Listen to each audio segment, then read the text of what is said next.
Viti 2026 ka nisur mbar për financat publike. Buxheti i shtetit vetëm në 2 muajt e parë të vitit ka arkëtuar 130.3 miliard lek apo rreth 1.3 miliard euro. Të dhënat paraprake nga Ministria e Financave tregojnë se të ardhurat totale për periudhën janar-shkurt 2026 rezultuan në 104.4% e planit të periudhës dhe 13.4 miliard lek ose 11.5% më shumë se e njëjta periudhë një viti më parë. Të ardhurat tatimore të mbledhura nga administrata tatimore kanë pasur performancë pozitive për muajt janar-shkurt 2026, duke u realizuar në shumën 47.7 miliard lek apo 3.6 miliard lek më shumë se 2 mujori i vitit 2025. Edhe në raport me planin, janë mbledhur 1.4 miliard lek më shumë. Në nisje të vitit duket se konsumi vijon të udhëheq rritjen. Të ardhurat nga TVSH arkëtuar neto u realizuan në shumën 18.5 miliard lek, 14.9% më shumë se 2 mujori 2025, duke te i kaluar gjithashtu planin me 1.7 miliard lek. Nga tatimi mbi të ardhurat personale, u mblodhen 14.1 miliard lek me rritje rreth 3.8%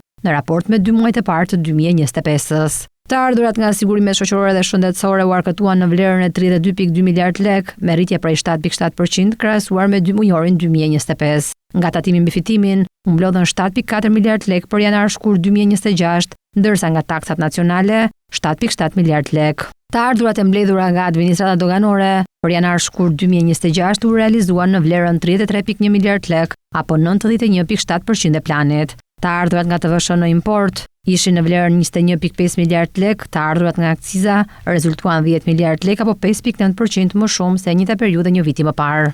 Nga rrjeta minerare në eksport për periudhën janar-shkurt 2026 u arkëtuan 234 milion lek, ndërsa të ardhurat nga taksat doganore u rritën në 1.3 miliard lek. Shpenzimet e përgjithshme publike për periudhën 2 mujore të vitit 2026 arritën në rreth 100.6 miliard lek me një realizim në masën rreth 92% e planit të periudhës, ndërsa krahasuar me të njëjtën periudhë të vitit 2025, ky zë ka rezultuar rreth 6.7 miliard lek më shumë.